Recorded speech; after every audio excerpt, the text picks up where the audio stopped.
뭐 재밌는 내용이 좀 몇 개 있어가지고요. 일단 가장 좀 가벼운 내용 먼저 좀 재미삼아 네. 좀 말씀을 드리도록 하겠습니다. 재밌어야 됩니다. 예, 괜찮습니다. 네. 예, 재미가 꽤 있습니다. 예. 재미삼아. 예. 이게 뭐 당장 어제 오늘 뭐 뉴스는 아니었고요. 지난주에 발표된 자료인데 엑시오스 해리스폴이라고 해서요. 미국의 기업들 평판도 조사예요. 예. 좋아하는 기업과 싫어하는 기업을 랭킹을 매겼고요. 일반 사람들한테 대상은- 물어보는 네, 거예요? 한 4만 명 정도 수준, 4월 달에 물어봤고, 예, 4월 중순인가 물어본 걸로 여기 나왔고, 일반인들 한 4만 4천 명한테 설문조사를 했습니다. 그래서 어떤 기업들을 좋아하는지, 어떤 기업들을 싫어하는지를 한번 살펴봤는데요. 뭐, 지금 화면 보시면서 좀 최근의 트렌드 변화를 좀 읽으실 수 있을 것 같아요. 네. 일단, 예, 일반인들이 그러니까 미국 분들이 가장 좋아하는 기업, 예, 파타고니아. 파타고니아가 뭐죠? 의류 브랜드죠. 아, 의류 브랜드. 친환경, 네, 뭐, 아, 예, 네. 레저, 뭐, 같은 느낌의 레저 여행 갈 때 네, 많이 네, 입는 네. 듯한, 뭐, 그런 때 한정돼서 입는 옷은 아니지만, 파타고니아가, 작년도보다 31계단 순위가 급상승하면서 예, 1위로 차지를 했고요. 저게 무슨 의미일까요? 환경 친환경적이고 친환경? 이게 파타고니아가 밀레니얼이라든지 젊은 세대한테 굉장히 네. 예, 소구하는 브랜드로 지금 떠오르고 있는 상황입니다. 그렇군요. 그래서 파타고니아가 1위를 했다라는 점이 좀 특징적이고요. 파타고니아와 함께 좀 주목할 만한 기업이 뭐냐면요. 이 레이라는 기업입니다. 레이. 11위. 레이는 처음 들어봤는데요. 저도 사실 네. 이거 보면서 굉장히 생소해서 찾아봤는데 전년도에는 아예 랭킹에도 없었습니다. 그래서 레이가 뭐 하는 회사인지 한번 해성처럼 나타나는. 해성처럼 나타났습니다. 네, 아웃도어 라이프를 위한 미국에서도 아웃도어 수요가 굉장히 많나 예, 봐요. 아웃도어 이커머스 기업입니다. 네. 예, 아까 말씀드린 파타고니아의 모자도 팔고 물통도 팔고 가방도 팔고. 우리로 치면 이커머스는 아닌데 고릴라 캠핑 그런 건가? 요새 고릴라 캠핑 인기가 엄청 많은데 그래요? 뭐 모르시는군요. 죄송합니다. 저 혼자 캠핑용품 파는 데인가요? 네, 캠핑용품 파는 데인데 네. 인기가 엄청 많아요. 미싱 엄청 많아요. 네. 보시면은 뭐 미국도 보신 것처럼 레이의 브랜드 인지도도 굉장히 올라왔고 요 사이트 내에서는 레이 자체적인 상품도 있고요. 네. 다른 회사의 상품도 취급하는 하나의 그냥 아웃도어와 관련된 이커머스 사이트다라고 보시면 됩니다.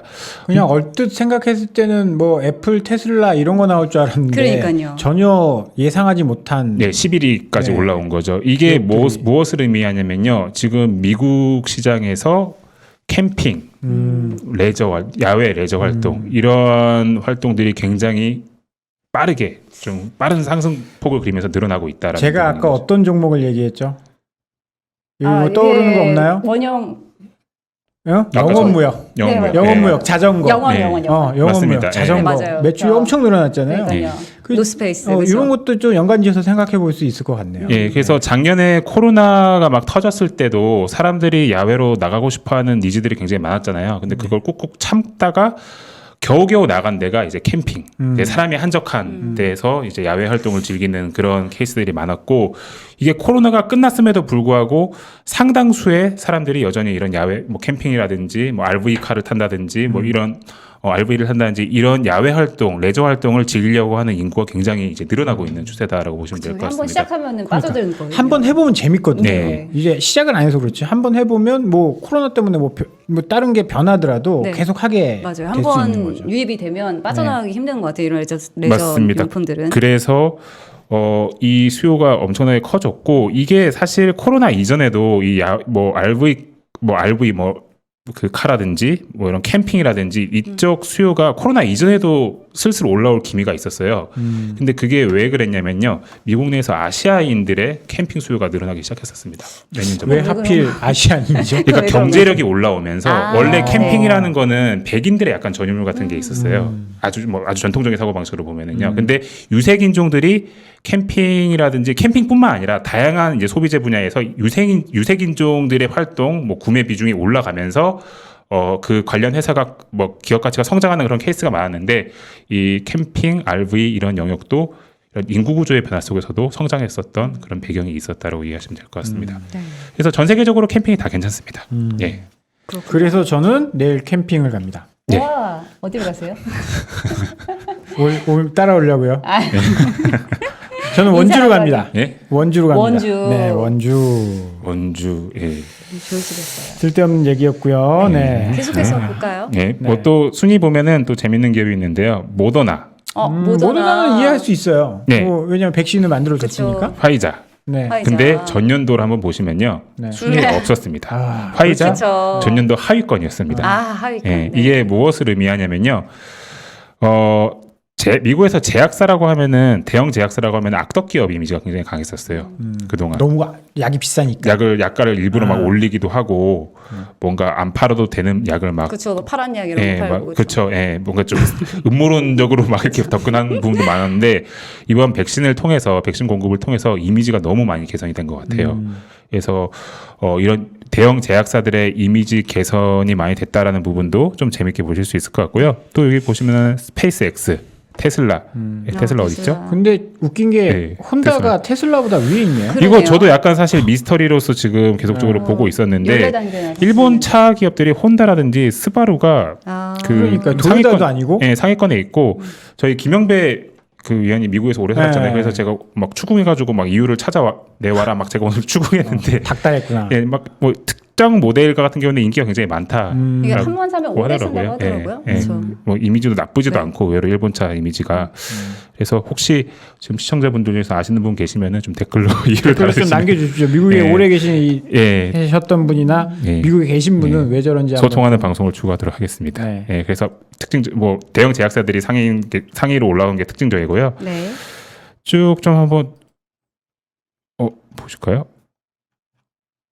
밑에 밑에 이걸 내려야 되는데 네네. 정신이 없어서 보시면은 또 특징적인 게 뭐냐면은 인터넷 기업 우리가 일반적으로 하면은 마이크로소프트, 그렇네요. 뭐 넷플릭스 이런 애들 굉장히 상위권으로 생각되잖아요. 순위가 구글도 없고. 계속 떨어지고 있습니다. 네. 마이크로소프트 36위로 전년도 대비 많이 떨어졌고요. 넷플릭스도 확 떨어졌죠. 왜 그렇죠? 이용 많이 했을 텐데 왜? 그러니까요. 쓰다 보니까 별로 안 좋았나?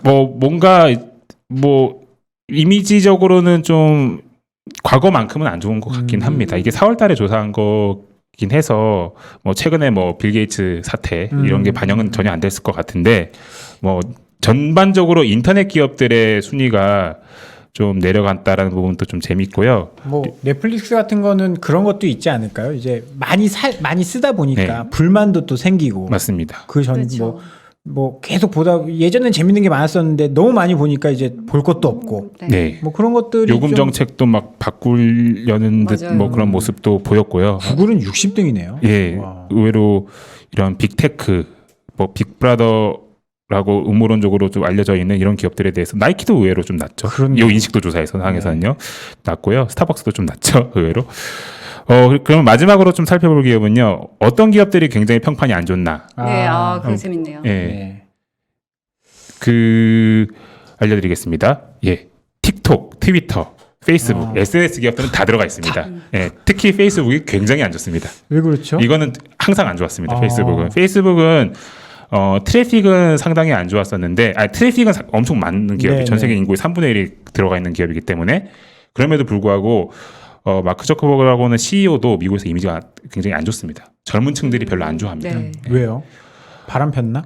그런 건 아닌데 예전에는 굉장히 혁신의 아이콘이라든지 굉장히 좀 리버럴한 모습을 많이 보였었는데 어느 순간부터 막 정치하려나 막 이런 느낌으로 굉장히 좀 보수성도 좀 띄는 듯한 느낌도 들고 굉장히 좀 계산하는 게 좀 보인다고 해야 되나요? 그래서 좀 많이 안 좋아하더라고요, 실제로. 뭐 저도 페이스북을 하는데 네. 페이스북에 아저씨들 뿐이 안 남아 있어요. 맞습니다. 예. 그러니까 불만이 많지만 막 욕하면서 계속 쓰는 거예요. 예. 젊은 친구들은 불만이 있으면 딴 데 가거나 옮겨갔을 텐데 아저씨들은 잘 못 옮겨가거든요. 네. 그래서 저 계속 쓰는데 예. 약간 그런 것도 있지 않을까. 맞습니다. 그래서 네. 전체적으로 트래픽도 좀 올드하고요. 그리고 좀 이미지가 굉장히 안 좋네. 꾸졌어. 예, 근데 이게 몇 년 동안 계속 안 좋았어요. 예, 계속 안 좋. 이게 페이스북이 지금 극복해야 될 과제라고 저는 좀 생각을 하고 있습니다. 틱톡도 안 좋죠. 많이 쓰긴 하는데 중국 기업이라는 이미지가 좀 있는 것 같고요. 트위터도 좀 올드한 SNS라는 이미지가 여전히 남아 있는 것 같고 대망의 꼴찌는 트럼프 회사입니다. 저 뭐예요? 그리고 트럼프를 많이 도와줬던 팍스 TV, 팍스 코퍼레이션, 보수 방송 매체가 꼴찌에서 1, 2위 100등 기준으로 하고 있다고 보시면 될 것 같습니다. 그래서 최근에 뭐 올해 조사 같은 경우는 사실 제약사들의 이미지가 좋아진 거 이건 굉장히 큰 변화거든요. 의외로 실질적으로. 이런 뭐 미국 사람들의 이제 기업에 대한 인식 변화도 이제 투자하시면서 좀 참고 삼아 좀 챙기시면 재밌을 것 같고요. 네. 그리고 여기 여기- 어떻게 하면 들어갈 수 그러니까요. 있어요? 이거 저도 예, 저도 나중에 한번- 다시 한번 보고 싶은데. 저도 그냥 뭐 이렇게 들어갑니다. 엑시오스 이렇게 엑시오스. 치시고요. 해리스 이렇게 해리스 이렇게 치시면요. 네. 엑시오스 해리스 폴. 여러 가지 엑시오스, 그런 해리스포. 해리스 폴 치시면요. 네. 이렇게 딱 치시면은 바로 폴 100 나오죠. 네. 방금 들어갔던 사이트로 바로 접속을 하실 수 있을 것 같습니다. 네. 그래서- 감사합니다. 네. 예. 아주 재밌는 설문 가지고 오셨고요. 예. 이제 두 번째. 네. 이제는 이제서야 이제 본 주제로 들어가는데 지금 보시면은 주제가 좀 상당히 많거든요. 네, 사실 여기서 핵심 주제는 여기입니다. 네. 그렇죠. 그거죠. 네. 지금 그게 제일 궁금해요. 주인공이라서 저 앞에 넣을까 하다가 네. 조금 주인공은 그래도 좀 뒤에 나와야지라는 그런 이상한 생각으로 네. 좀 되는데 나머지도 되게 다 중요한 이슈예요. 네, 네. 그래서 요것만 먼저 해버리면 요거 보고 다 나가실까봐 앞에 중요한 이슈들 먼저 짧게만 저희 전략적인 부모님이 매치 맨날 좋습니다. 그랬어요. 조용필은 원래 마지막에 나오는 거라고. 조용필. 그거 무슨 뜻인지 모르세요? 아예 가장 의미는 주인공은 제일 그쵸, 의미는 알죠. 그거랑 좀 다른 것 같은 느낌이. 네. 다 주무실 시간에 그런 얘기를 하시면 죄송합니다. 첫 번째 이슈는 네. 아마존이 아마존이 헬스케어 사업을 진출한다는 소식은 사실 2017년부터부터 있어 왔던 뉴스입니다. 그래서 계속적으로 차근차근 잘 준비하고 있습니다.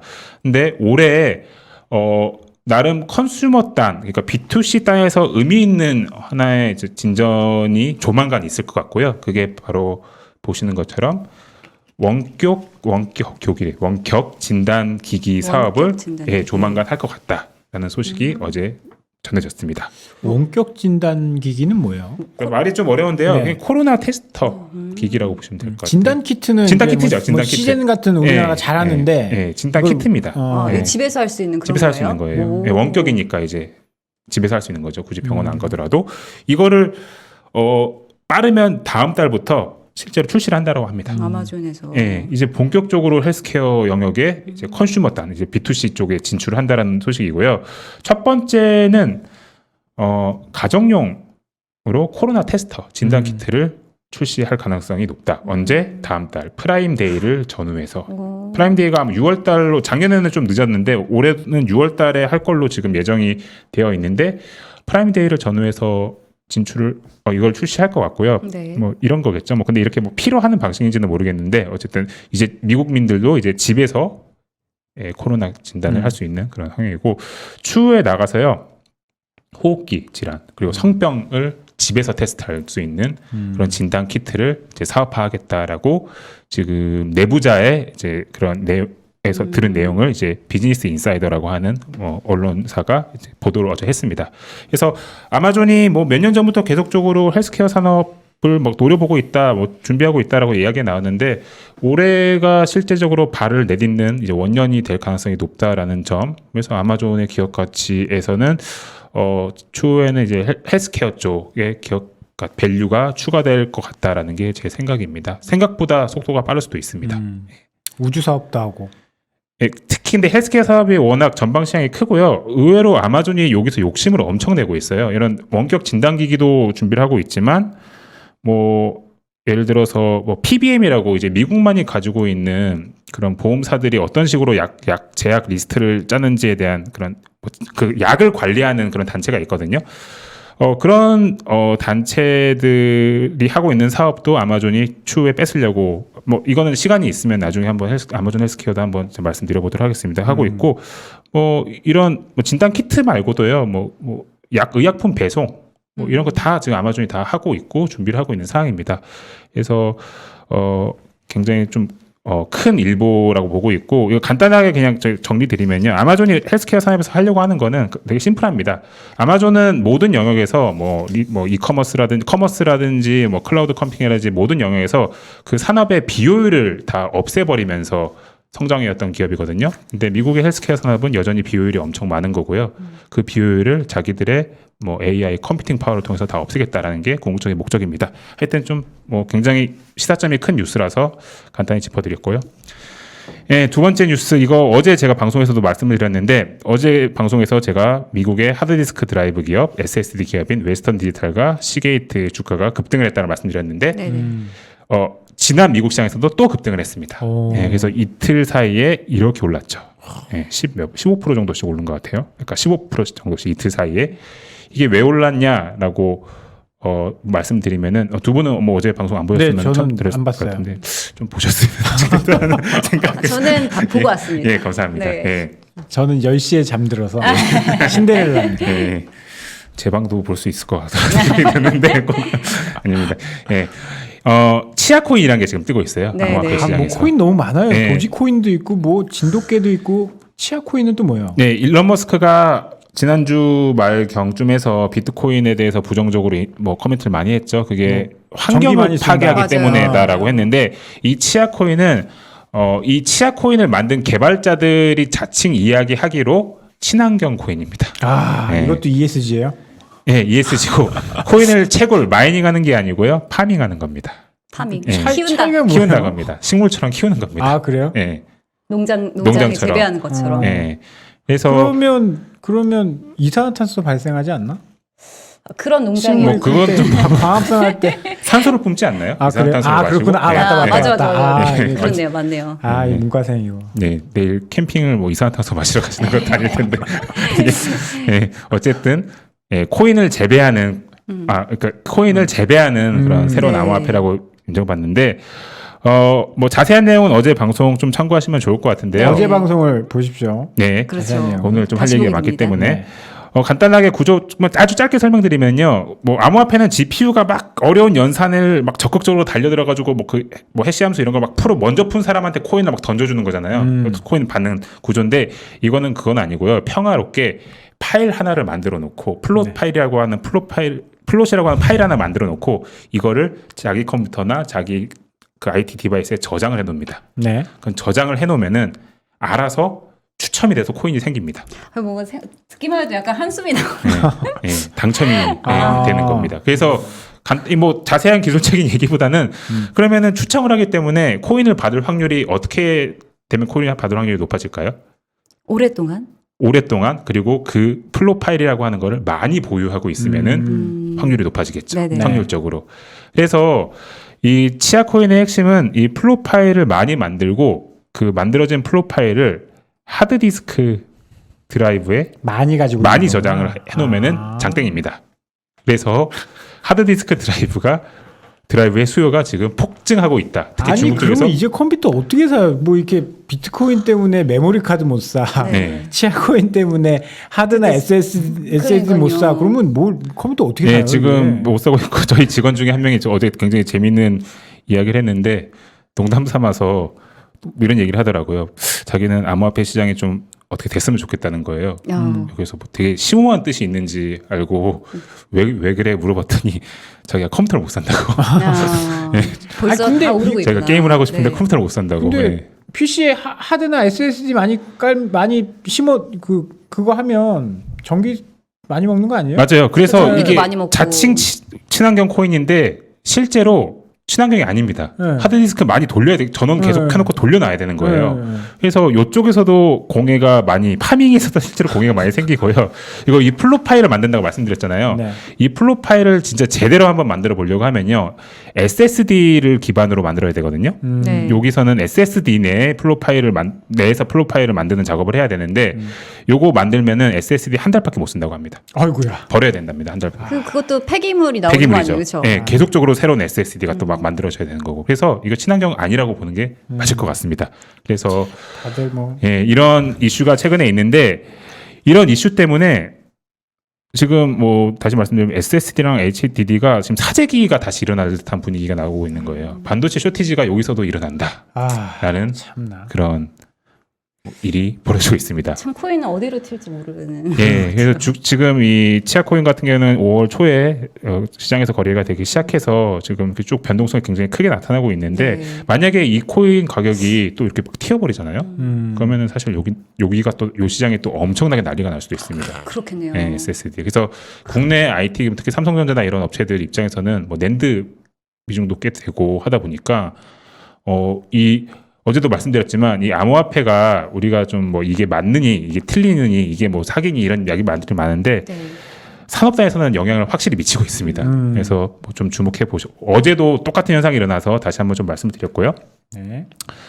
또 한 번 또 암호화폐와 관련된 이야기 또 이것도 중요해서 좀 말씀드릴게요. 아이고 이번엔 또 비트코인이 환경이 좋다 그러네.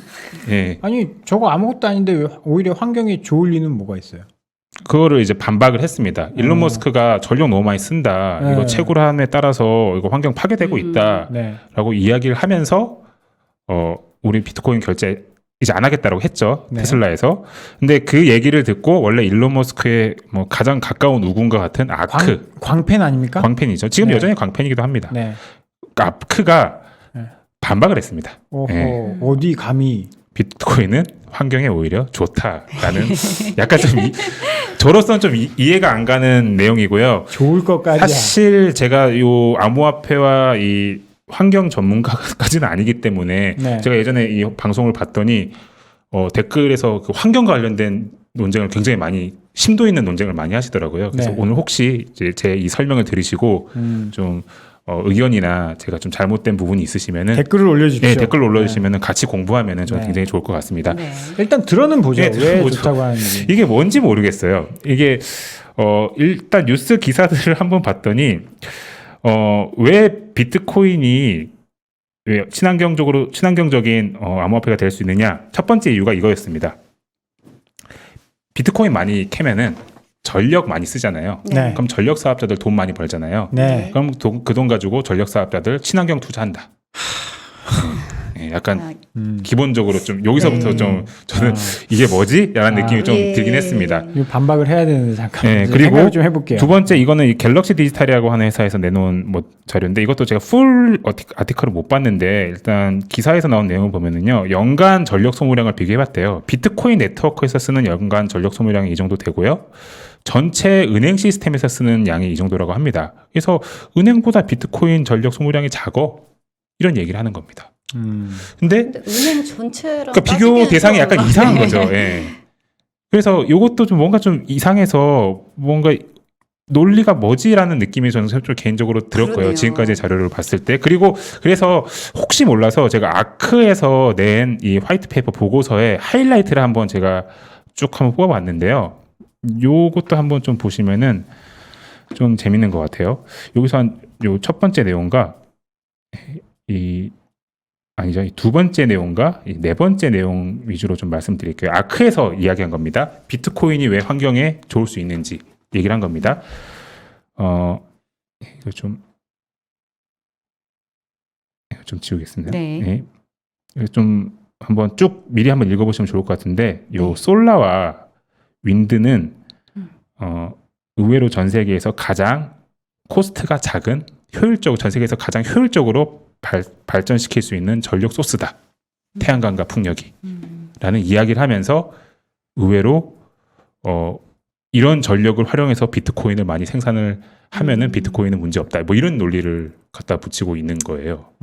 네, 그래서 이게 갑자기 무슨 소리가 싶었는데 여기서 제가 좀 고민스러운 게 뭐냐면은 이렇게 보시면은 솔라와 윈드가 태양광과 풍력이 굉장히 효율적인 전력원이라고 이렇게 논박을 했는데 사실 태양광과 풍력은 지역에 따라서 완전 다릅니다. 효율이.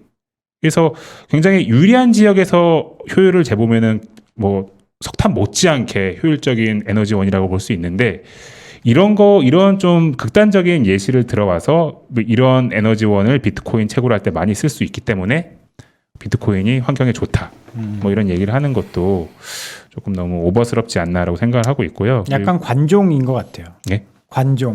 관심 끌기 위해서. 네, 뭐 그런 것도 있고 아무 말도 안 되는 거 네. 가지고 그냥. 네. 그리고 기술의 마지막 이거 네 번째도 기술의 진화에 따라서 이 솔라라든지 윈드의 발전 단가는 계속적으로 떨어진다. 이런 부분들을 활용해서 비트코인을 채굴하겠다. 그럼 비트코인은 환경에도 좋은 결제 시스템, 암호화폐가 된다. 이런 논리입니다.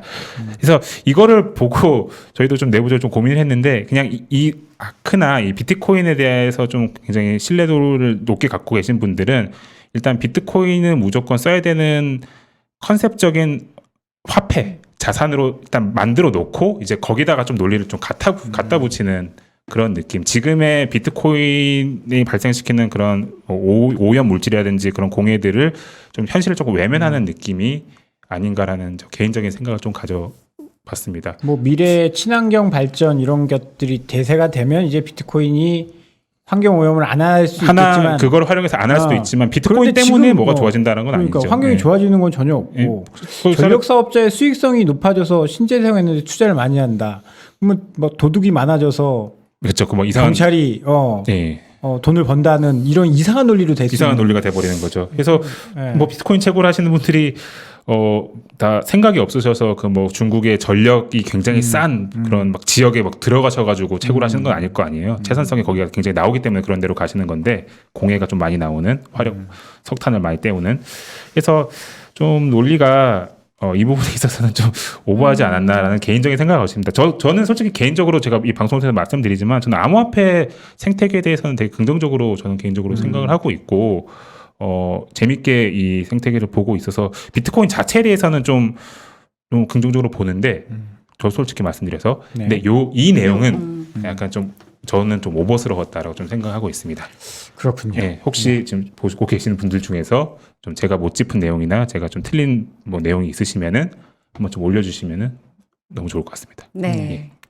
일단 올라올 때까지 기다리고 예. 오늘의 메인 주제. 오늘의 네. 메인 주제로 이제 넘어왔죠. 저분입니까? 저게 영화 속 인물 아니고 실제. 예, 실제 인물인데 네. 영화 속 인물 거의 비슷하죠. 네, 맞아요. 예, 저분이 하셨죠. 거의 비슷하죠. 티셔츠나 뭐 이런 느낌이 네네. 거의 비슷하죠. 약간 이거 사진 찍을 때 일부러 이런 옷 입어달라고 한 느낌입니다. 예, 그래. 솔직히 말해서 설정샷. 네, 뭐 이런 것 좀 비슷하게. 아시잖아요. 뭐 아. 다 그렇게 하는 느낌인데 이런 거 입어달라고 하셨는데 이분이 사이언 에셋이라고 하는 그런 유명한 자산 운용사를 운용하시고요.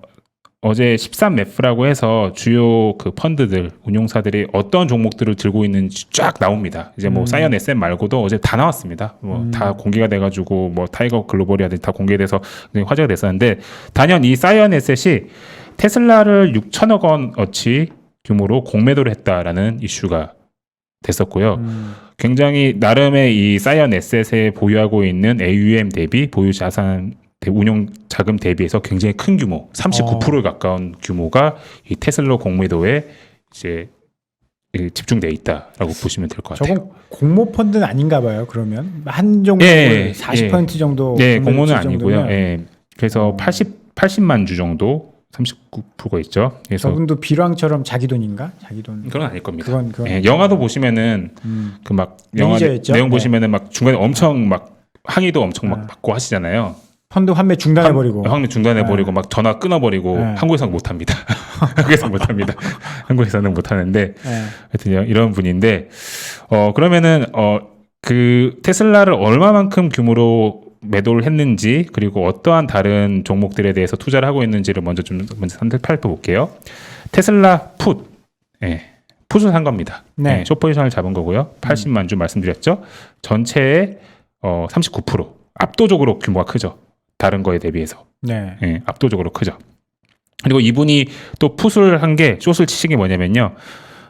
트레저리 본드 채권 ETF인데 풋 숏입니다. 채권 가격 올라가는데 돈을 건 겁니다. 채권 금리. 채권 금리가 네, 올라가요? 금리 올라가는데 인플레이션에 베팅을 한 겁니다. 네네. 약간 무서운데. 네, 그리고 여기 똑같은 그 취지로 TBPT, 울트라 숏 트레저리. 그러니까 이거는 기본적으로 숏 포지션으로 잡혀 있는 거예요. 채권 금리가 올라가는데 내 방향성이 잡혀져 있는 상품을 콜한 겁니다.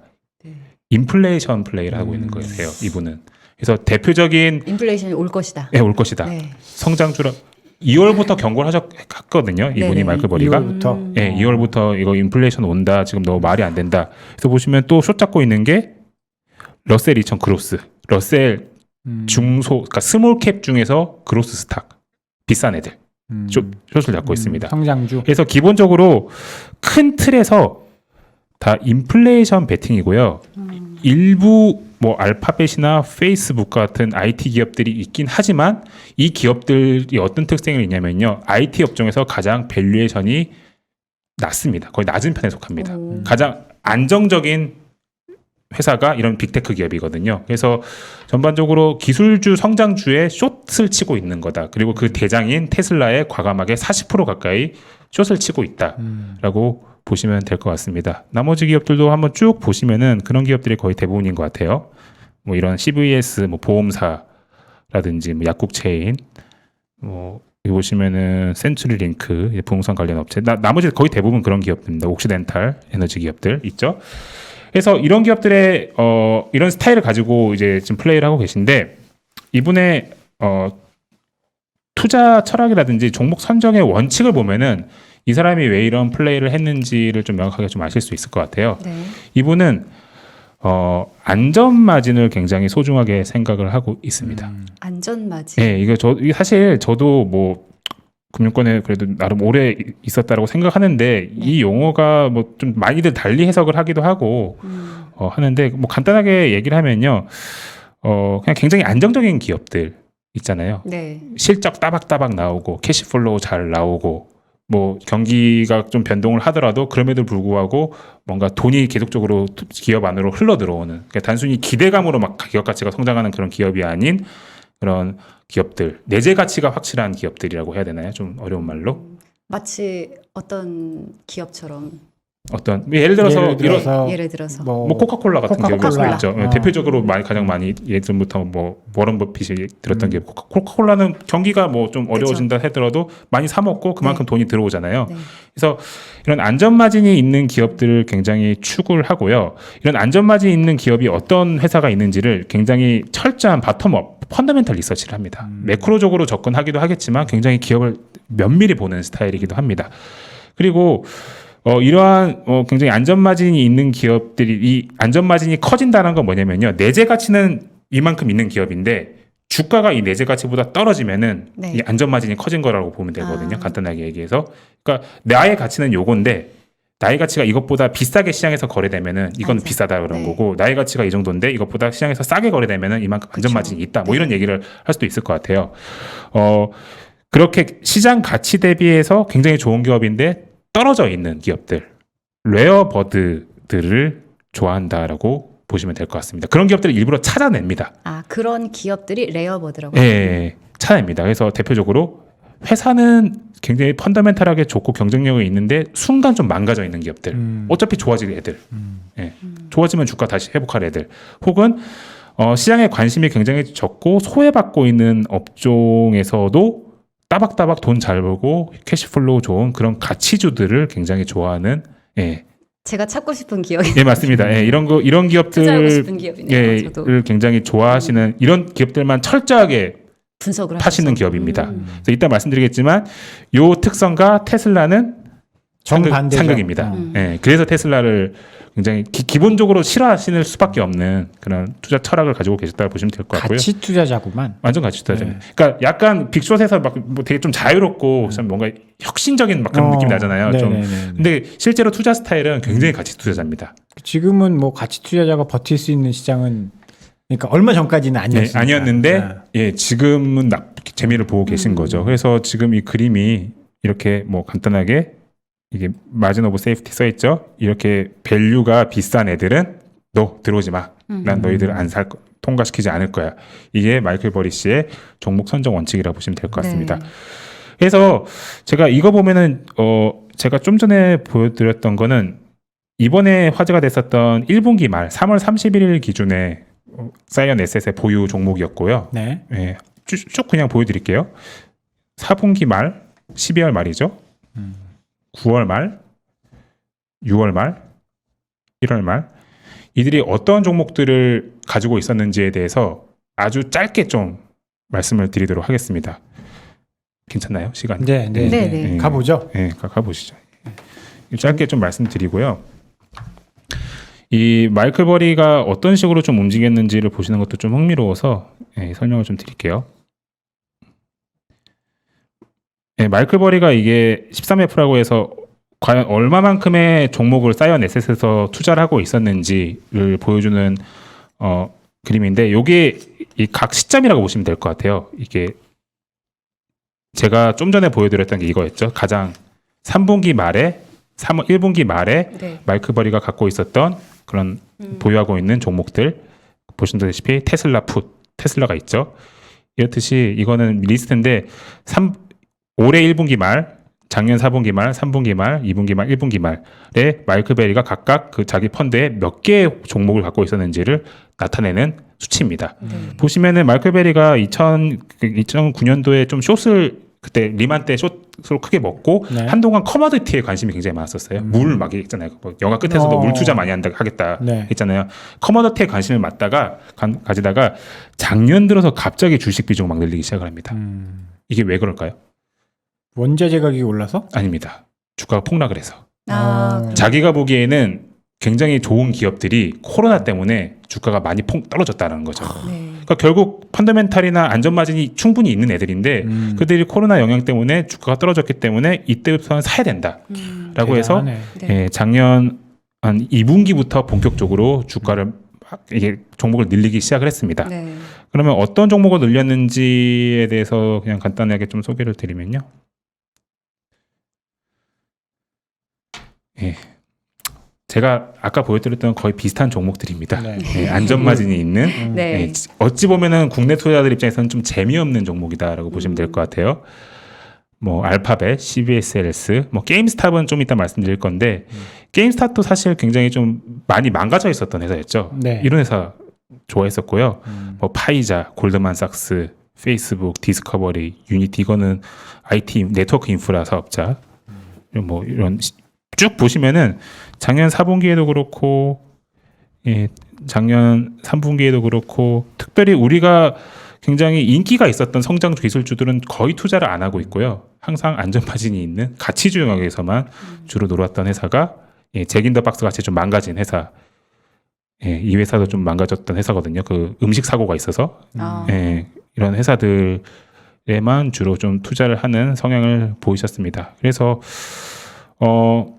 마이클 버리 씨 사이언 에셋의 그 투자 철학과 홀딩스는 항상 이렇게 그러니까 똑같았습니다. 원칙을 확실하게 좀 고수한 분이어서 팬이 많은 이유를 알겠더라고요. 이번에 다시 한번 종목들을 보니까 확실히 원칙이 있으십니다. 예. 그래서 근데 이 원칙 하에서 이번에 테슬라가 좀 도가 지나쳤는데 내가 보기에는 너무 비싼데 예, 이거 좀 말이 안 되는데 라는 생각을 하셨는지 테슬라를 예, 강하게 지금 숏 배팅을 예, 하셨다고 보시면 될 것 같고요. 그러면은 테슬라를 왜 유독 이렇게 좀 자기들이 생각에는 안전 마진이 없는지 싫어하는지에 대해서 그냥 간략하게만 좀 말씀드릴게요. 자기 투자 원칙과 완전 상극이라고 아까 말씀드렸고요. 싫어할 만한 요소 다 갖추고 있습니다. 테슬라가. 마이클 버리 씨가. 일단 안전 마진의 기본이라고 할 수 있는 따박따박한 잘 이렇게 들어오는 실적, 수익, 현금. 이게 테슬라가 없다라고 보고 있는 겁니다. 테슬라가 1분기 때도 실적이 잘 나왔지만 1분기 실적 잘 나온 거 다 탄소 배출권, 비트코인 차익 이것 때문이다라는 거죠. 이분의 의견은 테슬라 1분기 순이익이 4.4억 달러인데 테슬라가 1분기 때는 탄소 배출권으로 5.2억 달러 벌었던 겁니다. 사실 이것 빼면은 적자 회사다. 심지어 비트코인을 팔아서 매매 차익을 남긴 것도 1억 달러 수준이다. 적자 회사다라고 네. 얘기를 하고 있어서 본 사업 이거 별거 없어라고 생각하시는 것 같아요. 그리고 지금 테슬라가 여러 가지 문제가 많다라고도 뭐 사실 작년 하반기 올해 초에도 계속적으로 얘기했어요. 지금 중국에서 테슬라가 대규모 리콜이 있었고요. 36,000대인가 있었어요. 중국에서 2월 달에. 그리고 이 리콜 이슈를 앨런 머스크가 막 비트코인 얘기를 막 하면서 이거를 막 묻으려고 했다. 예. 마케팅 홍보 언론 플레이를 했다. 그래서 테슬라 이거 말도 안 돼 이런 얘기를 예전부터 2월 달에도 했었고 이거 2월 기사 가져온 거고요. 1월 기사에는 저 이런 얘기도 했어요. 마이클 버리 사이언 에셋 대표는 나의 마지막 비쇼트는 점점 더 커지고 있다. 테슬라의 주가에 거품이 꺼지는 쪽에 승부를 걸었다는 뜻이다. 당시에 1, 2월 때 이 제가 좀 전에 말씀드린 탄소 배출권 이거 허상이다라는 이야기도 했습니다. 그래서 뭐 본 사업의 약간 실체가 좀 뭐 모르겠다라는 얘기를 하고 있고 또 얘기하는 거는 밸류에이션 이게 말이 되냐라는 이야기를 하십니다. 이게 전 세계 주요 자동차 사업자들의 밸류에이션인데요. 뭐 퍼라든지 매출과 비교하는 PSR 한번 비교해 볼게요. 테슬라 숫자가 지 혼자 다르죠? 네. 예. 퍼 기준으로 나머지 다 10배 언저리 아래인데 테슬라 127배. 예, PSR로는 한 배도 대부분 안 되는데 다 테슬라 11배 수준이라는 거죠. 이게 뭐냐라고 버리시는 얘기를 하는 겁니다. 그래서 강하게 좀 숏을 치신 이유가 이런 데 있는 게 아닌가라고 생각하고 있고, 지금 이 정도 얘기했으면은 테슬라 투자자분들 고민 약간 좀 나눠질 수도 있을 것 같고. 아까 전에 분장실에 있었는데 네. 그 아나운서 분들이 다 네. 테슬라 어떡하냐고 네. 자기 샀는데 네. 물어보더라고요. 네. 어떻게 하면 좋을까요? 고민 깊어질 수도 있을 것 네네. 같고, 저도 뭐 박 차장님은 아시겠지만 테슬라에 대해서 좀 긍정적으로 네. 긍정적인 견해를 가지고 있는 사람으로서 네. 말씀을 드리면은 뭐 제가 긍정적인 의견을 갖고 있기 때문이라기보다는 어쨌든 이것은 하나의 이분의 투자 철학 하에서의 이분의 의견일 그렇죠. 수도 있는 거고요. 네네. 아무리 이분이 위대한 분이시더라도 틀리는 게 다반사입니다. 그렇죠. 네. 예, 모든 투자들이 다 틀리는 거는 뭐 다반사인 거고요. 그러면은 좀 다른 국면에서 조금 한번 내용을 좀 살펴볼게요. 네. 주가적인 측면에서 한번 좀 살펴보겠습니다. 이게 1월일 거예요. 이게 1월. 이게 새해 시작일 거예요. 이게 마이클 버리 씨가 이때부터 팔았을 겁니다. 숏을 쳤을 겁니다. 아까 제가 보여드린 건 3월 말 기준 얼마만큼 가지고 있냐라는 거잖아요. 그러니까 서서히 숏은 팔았으니까 1월부터 쳤던 거예요. 네. 뭐 어느 정도 성공한 거네요. 네, 엄청 이미 성공해요. 이 정도 어. 빠져 있기 때문에 공매도를 쳤기 때문에 네. 일정 부분 수익이 좀 나 있기 때문에 마치 지금 뭐 오늘 당장 딱 친 것처럼 아 그렇구나. 생각하는 거는 좀 너무 극단적인 뭐 해석이다라고도 좀 볼 수 있을 것 같고 보셨겠지만 이제 말씀드렸지만 이미 이익 실현을 할 만큼 했다고 생각해서 이익 실현은 아직 안 하셨고요. 네. 뭐 포지션이 있기 때문에 네. 안 하셨고, 근데 사실 이게 얼마의 숏을 쳤는지 네. 이게 만기가 언제인지는 밝히진 아, 않았습니다. 그런 건 공개가 안 네, 돼요. 공개가 안 됐는데 비용이 뭐 수수료가 얼마인지도 공개가 안 됐는데 근데 이미 제가 좀 전에 포인트가 어디야? 1, 2월에 숏을 쳤다고 말씀드렸잖아요. 언론 플레이를 하셨습니다. 예, 의외로. 오. 예, 크게 다르지 않는 것 같아요. 미국 투자자분들은. 그러니까. 예. 안 좋은 얘기를 막 계속 하고 있었잖아요. 자기가 숏을 쳐놓고요. 자기가 영향력이 있으니까. 그래서 역시 그나물의 그 법이 아닌가 약간 그런 느낌도 좀 이걸 보면서 들었고요. 사실 시장은 결과를 놓고 봐야지 지금은 누구도 모릅니다. 그래서 네. 마이클 버리 씨 트위터 폐쇄됐습니다. 3월 말인가. 왜요? 이것 때문에 그렇지는 모르겠는데 SEC에서 미국 증권거래소에서 조사가 좀 갑자기 들어왔다는 얘기가 있어요. 그래서 급하게 트위터 계정을 내용을 다 지워보셨거든요. 마이클 버리 씨가.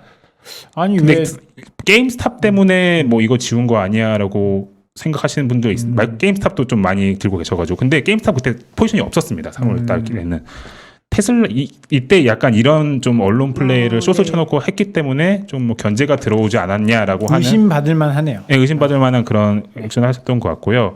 어쨌든 일단 주가적으로는 뭐 좀 어느 정도 수익을 좀 거두셨을 것 같고 이게 좀 저는 또 좀 보실 필요가 있을 것 같아요. 반박하시는 분들의 의견도 한번 살펴봐야죠. 그럼요. 네. 네. 일단 이분이 사업에 실체가 없다라고 하셨는데 네. 일반적으로 저는 개인적으로 이 의견에 동의를 하는데 사업상이 괜찮습니다 지금. 예, 의외로 전 세계적으로 테슬라의 전기차 수요가 강한 상황인 거고요. 중국의 4월달 판매 데이터도 사실 3월달과 비교하는 거는 너무 좀 가혹하고 테슬라가 원래 각 분기의 마지막 달에 좀 인도량이 확 늘어나는 경향이 있거든요. 번개치기라고 해야 되나요? 그런 걸 잘하는 회사인데 그래서 4월달 데이터도 좀 크게 나쁘지도 않고 유럽 수요도 굉장히 좀 좋은 상황입니다.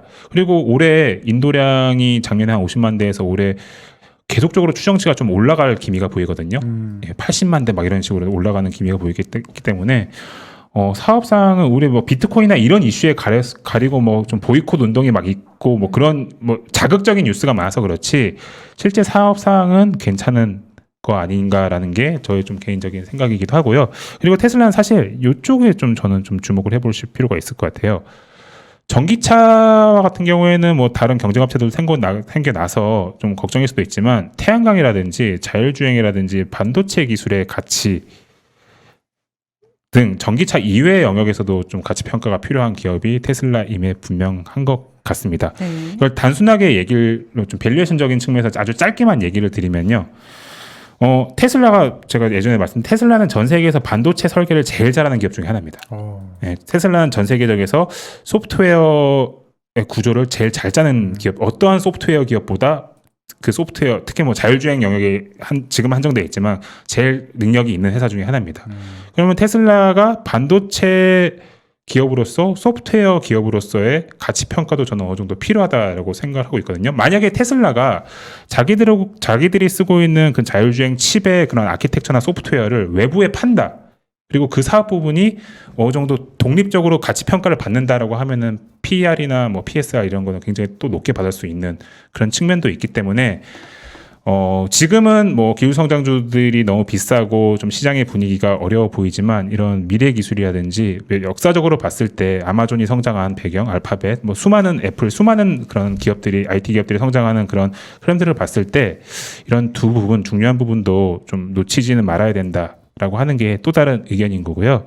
그리고 비트코인 논란이라든지 CEO 리스크는 일론 머스크가 항상 이런 짓을 해왔기 때문에 뭐 더 이상은 하진 않을 것 같다라는 완화될 것이다. 진짜 심한 짓을 많이 했습니다. 의외로 네. 뒤져보면은 뭐 이런 짓도 했어, 이 짓거리도 했어요. 뭐 테슬라 상장 폐지해버리겠다 이런 얘기도 했습니다. 비상적으로 만들어버리겠다.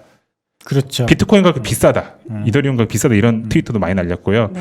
그리고 최근에 비트코인이 한 30% 조정을 받으니까 슬그머니 이제 비트코인 반등 시그널 나왔다 이런 얘기도 또 많이 하더라고요. 아하. 암호화폐. 그리고 뭐 ETF 편입이 이제 본격적으로 될 건데 그거 생각해야 되지 않느냐 나오고 있기 때문에 뭐 사실 이 암호화폐 가격의 방향은 모르겠지만 전체적으로 이런 논란이 지금 약간 피크가 아닌가라고 하는 그런 의견들도 약간 있어서 일론 머스크가 그 비트코인 리딩방 이런 거 하고 있다고. 암호화폐 리딩방 네. 그런 거 하고 있다고. 틱톡 이런 거 보니까 그 한국말도 꽤 잘하시던데 어. 그래서 뭐 보시면 될 것 같고 그리고 마지막 반박 의견이 마이클 브레시는 항상 가치주 베팅을 해왔던 분이시고 이걸로 구간 성공한 구간이 있지만 길게 놓고 보면은 실패한 구간도 꽤 많다라는 거예요. 그렇죠. 한 2년 쭉 하다가 딱 타이밍 만나면 그때 딱 이렇게 눈에 띄는 거고 그래서 항상 성공했던 것만은 아니다라고 이야기를 하고요. 뭐 혹자는 최근에 뭐 게임스탑으로 마이클 버리가 대박이 나지 않았냐, 막 몇백 프로 수익을 내지 않았냐 이런 얘기 많이 하시거든요. 네. 근데 흥미로운 거 보여드릴까요? 예, 그 홀딩스 얼마만큼 지분을 갖고 있는지 홀딩스 기준으로 보시면요.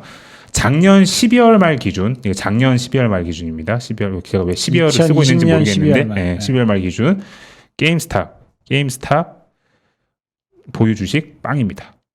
12월 31일에 기준으로 다 팔아놨습니다. 네. 근데 급등한 거죠? 1월달에 급등했습니다. 아이고야. 그만큼 그러니까 게임스탑이 그러니까 아마 8, 9불 이럴 때 게임스탑을 마이클 버레시가 18년도 이때부터 좋아하셨어요.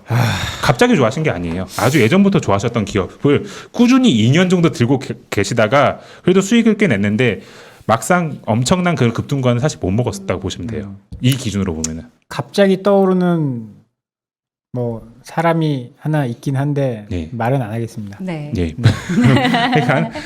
그러니까 뭐 항상 우리가 언론에서 알려준 대로 그렇게 게임스탑 그리고 뭐 유니티 뭐 막사 이것도 인공위성 기업인데 인공위성 사진 같은 거 엄청 많이 찍는 기업인데요. 한국 인공위성 통해서 이런 IT 기업들과 관련된 기업들 투자를 많이 하셨지만 항상 다 투자가 아주 성공적이지만은 않았다라는 부분도 봐야 하기 때문에 약간 여기서 좀 너무 이런 과도한 공포감까지는 좀 가지실 필요는 없을 것 같다라고 생각하고 있습니다. 어쨌든 뭐 이런 이분의 이런 뭐 코멘트나 이 회사의 이런 액션보다는 그냥 테슬라라고 하는 기업의 지금 사업의 상황이나 지금 본질적인 부분에 조금 더 포커싱을 맞추실 필요가 있을 것 같고 아까 말씀드렸듯이 테슬라 이분도 아까 그 트위터나 언론 보도를 통해서 상당히 많이 작업을 좀 하셨기 때문에 예, 테슬라 자기가 쫓아놓고 테슬라 막 나쁜 얘기도 많이 하셨거든요. 네.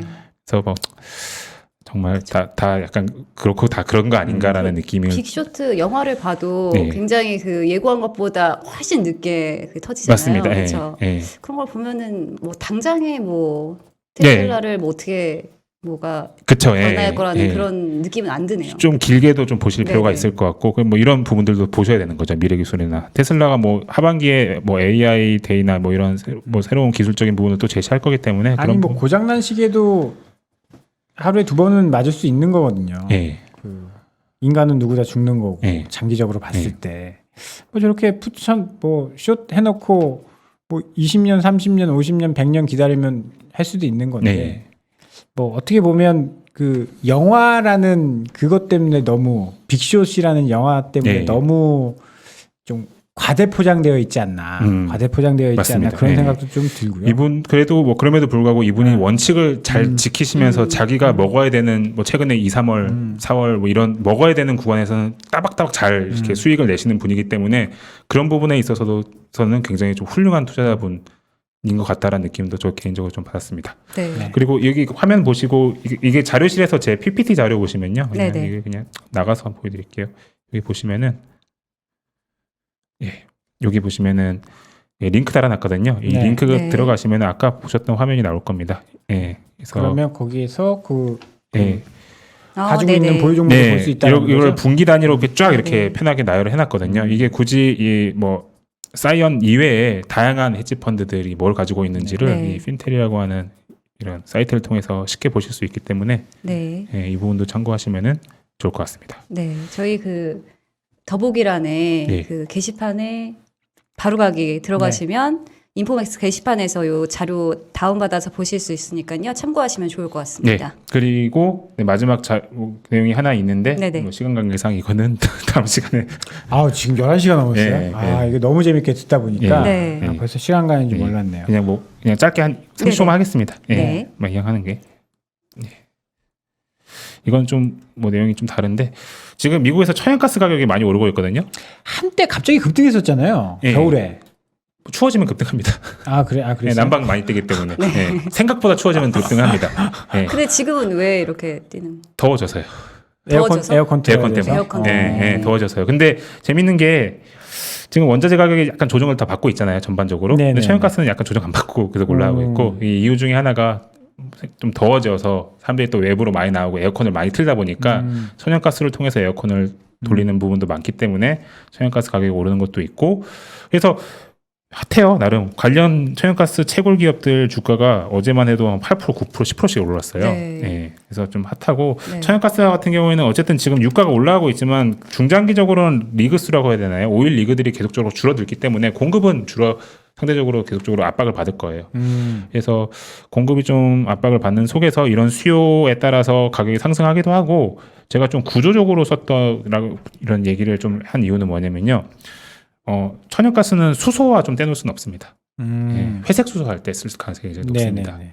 그래서 개인적으로는 원자재 쪽에서는 저는 기본적으로 지금 인플레이션 사이클에서 수요가 회복하고 있는 뭐 수요 회복을 넘어서 강한 구리라든지 네. 이런 천연가스 이 두 개를 좀 좋아하는 거고요. 왜 좋아하냐면 구조적으로 구리는 신재생 에너지 발전에 많이 쓰이는 소재가 될 것 같고 천연가스도 수소 발전 그 중에 하나인 수소 발전에서 많이 활용될 수 있는 그런 원자재로서 좀 주목을 해볼 필요가 있다. 원자재 중에서도 이제 친환경에 쓰일 수 있는 네, 그렇죠. 그런 원자재가 구리, 천연가스. 네, 저는 일단 2개 정도는 일단 계속적으로 트래킹하고 있습니다.